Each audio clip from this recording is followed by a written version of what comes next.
खबरदार अगर तू दरवाजे से निकली, आला हजरत इमाम अहले सुन्नत मुजद्दिद दीन व मिल्लत मेरे आला हजरत से किसी ने पूछा था कि हजरत जी बीबी नात पढ़ सकती है? फतावा रज़विया की 14वीं जिल्द, बीबी मिलाद पढ़ सकती है? मिलाद। आला हजरत ने फरमाया अगर बीबी मिलाद पढ़ रही हो, नात पढ़ रही हो और उसकी आवाज गैर महरम के कानों तक जा रही हो, फरमाया उसे सवाब नहीं होगा, उसे हराम काम करने का गुनाह दिया जाएगा।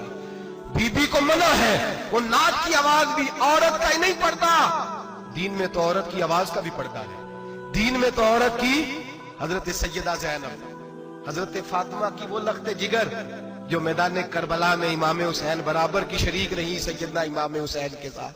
याह्या बिन मोइन कहते हैं मैं 15 साल तक हजरत ज़ैनब का पड़ोसी रहा हूं। 15 साल। घर बराबर होता है ना, बंदा बीबी देख ही लेता है। वो बीबी कभी पर्दा डाल के जा रही है दवाई लेने, कभी नजर आ ही जाती है। कहते हैं 15 साल में सैयदा फातिमा की बेटी का पड़ोसी रहा हूं, मैंने कभी बुरके में छुपी हुई ज़ैनब भी नहीं देखी। बुरके में छुपी हुई ज़ैनब भी कभी नहीं देखी। हजरत अब्दुल्ला बिन जाफर तैयार जनाबे अलीउल मुर्तजा के भाई थे, उनके बेटे के साथ इनका निकाह हुआ था, बीमार हो गई। तो हजरत अब्दुल्ला कहने लगे ज़ैनब चल तुझे हकीम के पास ले जाऊं, तबीब के पास ले जाऊं। तो हजरत ज़ैनब कहने लगी आप जाइए मेरा हाल बता के दवाई ले आइए। तो हजरत अब्दुल्ला जाफर तैयार कहने लगे शरीयत में गुंजाइश है डॉक्टर के पास जाने, हकीम के पास जाने की गुंजाइश है, तू चलती क्यों नहीं? तो हजरत ज़ैनब कहने लगी शरीयत में गुंजाइश तो है, पर अब्दुल्ला मेरी मजबूरी ये है कि मैं फातिमा की बेटी हूं। शरीयत में गुंजाइश तो है पर मेरी मजबूरी ये है कि मैं हुसैन की बहन हूं। शरीयत में गुंजाइश है पर मैं हसन की बहन हूं। शरीयत में बड़ी गुंजाइश है पर लोग मुझे मोहम्मद अरबी की नवासी कहते हैं। गुंजाइश तो है पर मैं नहीं ना निकल सकती, इसलिए कि जितना कोई अपने आप को दीन के करीब जानता है उतना उसके पैरों में शरीयत की जंजीरें ज्यादा होती हैं। तो जनाब सैयदना अब्दुल्ला कहने लगे अगर तू पर्दा कर गई, अगर तू चली गई, तो फरमाने लगे ये तो अल्लाह की मशीयत है, तू दवाई ला दे ताकि मैं खा लूं, और अगर मैं चली गई तो मैं अपनी माँ से जाके कहूंगी कि अम्मा सारी तकलीफें मैंने छाती पे बर्दाश्त की हैं पर मैंने तेरे पर्दे पर आंच नहीं आने दी।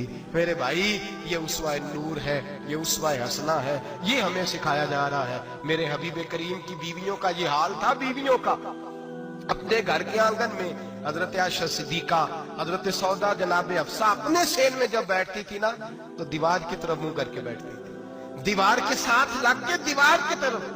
बीबियां अपने घर के अंदर भी दीवार की जानिब मुंह करके बैठती थी।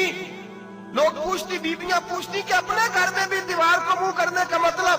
कहती हो सकता है कुछ छत पे चढ़े अचानक नजर पड़े, तो हम चाहती हैं फिर भी हमारा चेहरा नजर ना आए उसे, फिर भी हमारा चेहरा नजर। हम अपने घर के अंदर भी पाबंद रहती हैं कि हमारे चेहरे नजर ना आए। खुदा रा बड़े पैसे जिंदगी में लुटाए हैं, 1000 1500 बुरके पे भी खर्च करो, वो घर ले जाओ, वो अम्मा को भी दो, बहन को भी दो, बीवी को भी दो, उसको कोई ये पहन ले। इसलिए कि जब तो हजरत फातिमा के तरीके का पर्दा करेगी तो तेरे आंगन में सैयदा ज़ैनब की तरह की बेटियां पैदा होंगी, वो उस सुन्नत पे चलने वाली बेटियां तेरे आंगन में आएंगी। खुदारा मेरे भाई आज ये नियत करो, ये इरादा करो और अपने घरों को पर्दे का पाबंद बनाओ। अगर एक बेटी पर्दादार हो गई तो कई खानदान पर्दादार हो जाएंगे।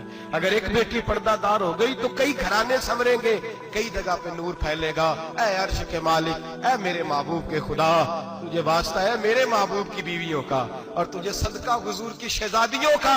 ऐ अल्लाह इतना करम बरसा, इतनी रहमत बरसा कि मेरे वतन की बेटियां और मेरे वतन की माएं बहनें बच्चियां ये समझ जाएं कि हमारी निजात सिर्फ हजरत फातिमा के बुरके में है, हजरत आयशा के पर्दे में है, सैयदा खदीजतुल कुबरा के हिजाब में है। अल्लाह करे ये समझ जाए और ये जब भी सजदा करें तुझसे हयाई मांगे, ये तुझसे जब भी सजदा करें ये तुझसे अपने लिए चादर ततहीर और पर्दा तनवीर ही मांगे। अल्लाह करे मुझ बेअमल की मुंह से निकले हुए लफ्ज किसी के दिल में तासीर बन के उतरे और फिर दुनिया के अंदर ये रिवाज आम हो कि हर कोई पर्दा करे, हर कोई बापर्दा हो जाए। ऐ अल्लाह तू तासीर नाजिल फरमा, ऐ अल्लाह तू अमल की दौलत नाजिल फरमा, ऐ अल्लाह हमारी बेटियों को इज्जत की चादर अता फरमा। हमेशा मिदहत खैरुल अनाम में गुजरे, दुआ है ये उम्र दरूद व सलाम में गुजरे। आखिर